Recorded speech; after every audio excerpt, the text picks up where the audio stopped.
इमाम को जरा करीब से देखिए। जिंदगी के आखिरी अय्याम आए हैं इमाम अहमद रजा के, तबीयत खराब चल रही है, परहेज का खाना खा रहे हैं। एक दिन बैठे हुए हैं और आपके साथ आपके शागिर्द बैठे हुए हैं। इतने में एक बच्चा गुजर हुआ, कहने लगा मौलाना, कहा क्या बात, कहा हमारे घर दावत खा लेंगे। अल्लाह अकबर, इतना सुना मेरे इमाम ने बच्चे की तरफ देखा, कहा बेटे क्या खिलाओगे। उसके दामन में पाक साग था चने का, कहा यही बनवा के खिलवा देंगे। अल्लाह अकबर, बच्चे से आपने देखा, कहा अपनी मर्जी से आए हो या किसी ने भेजा है। बच्चा कहने लगा माँ ने दावत के लिए भेजा है। आपने फरमाया घर में कोई बड़ा नहीं था क्या। जैसे इतना कहा बच्चे की आंख में आंसू आ गए। बच्चा कहने लगा हजरत में यतीम हूँ, मेरे सर पे बाप का साया नहीं है, माँ मेरे सहारे घर में रह रही है और इस उम्मीद पे माँ जिंदगी गुजार रही है, कल जब बेटा जवान होगा जिंदगी का सहारा बनेगा। कब मेरे बाप का साया सर पे नहीं है। मेरे इमाम ने इतना सुना, आपने बगैर सोचे समझे कह दिया बेटे हमें तेरी दावत मंजूर है, कब खिलाओगे। बच्चा कहने लगा माँ से पूछ के बताऊंगा। बच्चा फिर वापस आया, ये कोई दूर की बात नहीं है बल्कि बिहारीपुर पुलिस चौकी की बात है। उसी ढाल पे वो यतीम रहा करता था। बच्चा फिर सौदा गिरान आया, आके कहने लगा बड़े मौल साहब, कहा क्या। मेरी माँ ने कहा है कल दोपहर की आपकी दावत है, कल दोपहर आके हमारे घर पे खाना खा लेना। अब सुनो इमाम अहमद रजा कौन है। अल्लाह अकबर, जब अगले दिन आया है, दोपहर का वक्त आया है, आपने अपने शागिर्द से कहा चलो कल जो बच्चा दावत करके गया था आज उसके यहाँ खाना खाने के लिए जाना है। जब पहुंचे हैं बिहारीपुर ढाल पे आला हजरत, वही उस बच्चे का मकान था। दरवाजे पे दस्तक दी, आवाज आई कौन, का बड़े मौल साहब आए हैं, कल दावत करके आए थे। इतना सुना बच्चा घर के अंदर से एक बोरिया लेकर के आया, टाट का टुकड़ा लाया। लाने के बाद कि आला हजरत की बारगाह में पेश किया, कहा लो मौलाना इसे बिछाओ और बैठ जाइए। घर के आगे स्लिप की जगह पर आला हजरत ने वो बोरिये का टुकड़ा बिछाया है और बैठ जाते हैं। आज का पीर होता तो कहता पहले एयर कंडीशन कमरा चाहिए, एसी लगी होनी चाहिए, गद्दे ऐसे हो कि थकन उतर जाए, चार लोग पैर दबाने वाले हो। मगर सलाम मेरे इमाम तेरी मोहब्बतों के, सलाम मेरे इमाम तेरी अजमतों के। अल्लाह अकबर, बच्चे ने ला करके बोरिया बिछाया है, मेरे इमाम बैठ जाते हैं। अल्लाह अकबर, कौन बैठा है, वो बैठा है जिसके बारे में दुनिया कहा करती है डालती कल्ब में अजमत मुस्तफा सैयदी आला हजरत पे लाखों सलाम, वो बैठा है उस बोरिए पर। अल्लाह अकबर, जब लोग गुजर रहे हैं आला हजरत को देख के कहते हजरत आप यहाँ, मुस्कुरा के कहते थे जाओ तुम्हारी दावत नहीं हमारी दावत की गई है, तुम्हारी दावत नहीं हमारी दावत की गई है। ये कह के आप वापस कर देते आने वालों को। जब वक्त आ गया खाने का, बच्चा अंदर से चने की रोटी लाया है और बेसन की रोटी चने का साग, और लाने के बाद रख दी है आगे। जैसी आगे आई है रोटी, आपके शागिर्द जो साथ थे कहने लगे हजरत जी आप देख रहे हैं ये बेसन की रोटी है, डॉक्टरों का हकीमों का कहना यह है अगर एक लुकमा भी आपने खाया तो ये आपके लिए जहर से ज्यादा खतरनाक साबित होगी। अब क्या करोगे। अल्लाह अकबर, मेरे इमाम बैठे हैं, बिस्मिल्लाह शरीफ पढ़ी है और उसके बाद आपने दुरूद पाक का विर्द किया है और वो रोटी जो मेरे इमाम के लिए जहर थी आपने पहला लुकमा तोड़ा है और उसी रोटी को खाना शुरू किया है। तुम्हें क्या लगता है एक लुकमा खा के कहना पूरा कर दिया होगा। नहीं, आला हजरत ने खाना शुरू किया है। हर दिन आपकी रोटी, आपकी खुराक आधी रोटी हुआ करती थी, लेकिन आज आपने पूरी रोटी तनावुल फरमाई है, पूरी रोटी खाई है। आपके साथ जो शागिर्द थे कहने लगे मेरे इमाम तेरे राजों पे कुर्बान जाऊं, मगर बताइए तो सही, हकीमों ने सख्त परहेज बताया था, हजरत आपने पूरी रोटी क्यों खाई है। अगर एक लुकमा खा लेते तब भी दावत का हक अदा हो जाता, दो लुकमे खा लेते तब भी दावत का हक अदा हो जाता। मेरे इमाम ने अपने शागिर्द का चेहरा देखा, आंख में आंसू भर लाए, फरमाते हैं ठीक कहा तुमने, अगर एक लुकमा खा लेता तब भी उसकी दावत का हक अदा हो जाता, लेकिन ये बच्चा यतीम है, सर पे बाप का साया नहीं है। अगर मैं एक लुकमा खाता शायद बच्चे के दिल में ख्याल आ जाता कि हम गरीब हैं इसलिए मौलाना ने एक लुकमा खाया है, और अगर ये ख्याल आ जाता बच्चे का दिल टूट जाता का मौलाना अहमद रजा मुस्तफा का आशिक है और मेरे नबी ने फरमाया है जो गरीब का दिल तोड़ देगा वो मोहम्मद का दिल तोड़ देगा, जो गरीब की दिल जोई करेगा वो मोहम्मद की दिल जोई करेगा।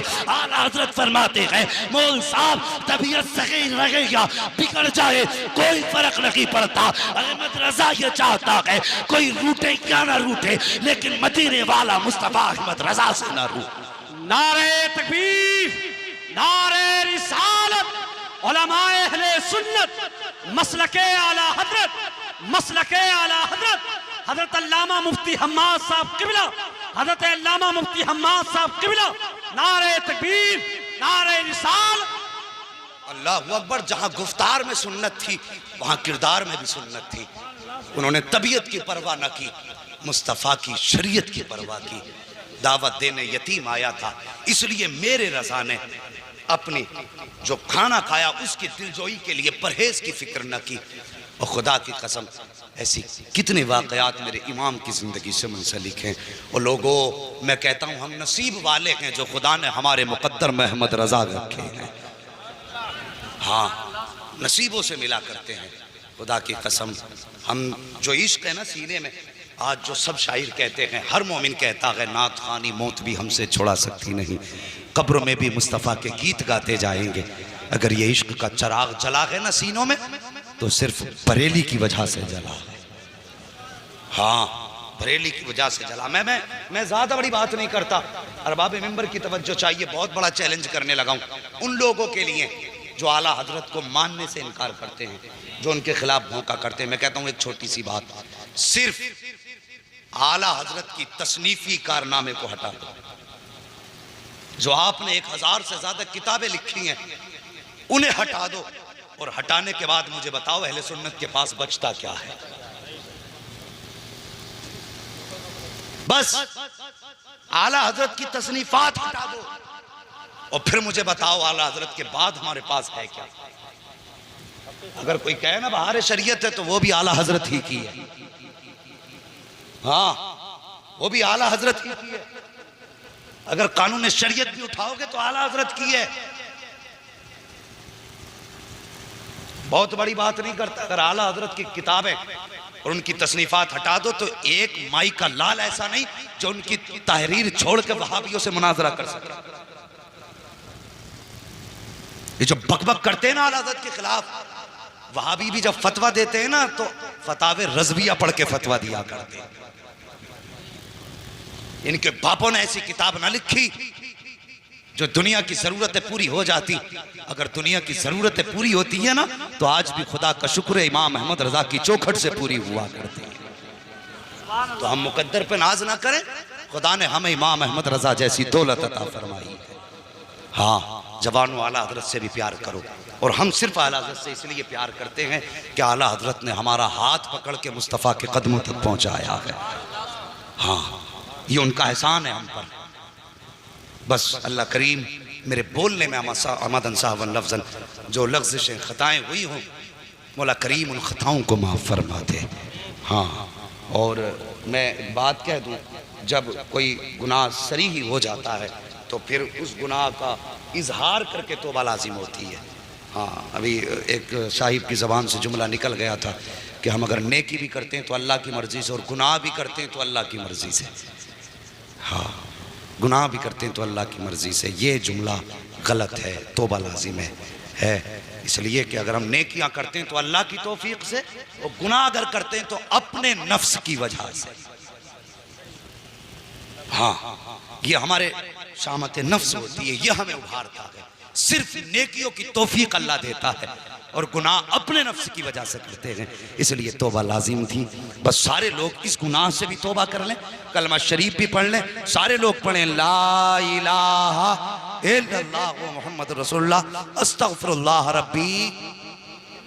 सारे लोग पढ़िए अस्तगफिरुल्लाह रब्बी मिन कुल्लि ज़ंबिन व अतूबु इलैहि। या अल्लाह, हम अपने हर उस गुनाह से तौबा करते हैं जो हमने जाने और अनजाने में किए। मौला हमारी तौबा कबूल फरमा। बस जो हुए गलत उनको माफ़ फरमाए रब्बे कायनात। ज़िंदगी ने दिया साथ तो फिर होगी मुलाकात। चमन रहा फूल खिलेंगे, ज़िंदगी रही फिर मिलेंगे। मुसाफिर हैं हम भी, मुसाफिर हो तुम भी, किसी मोड़ पर फिर मुलाकात होगी।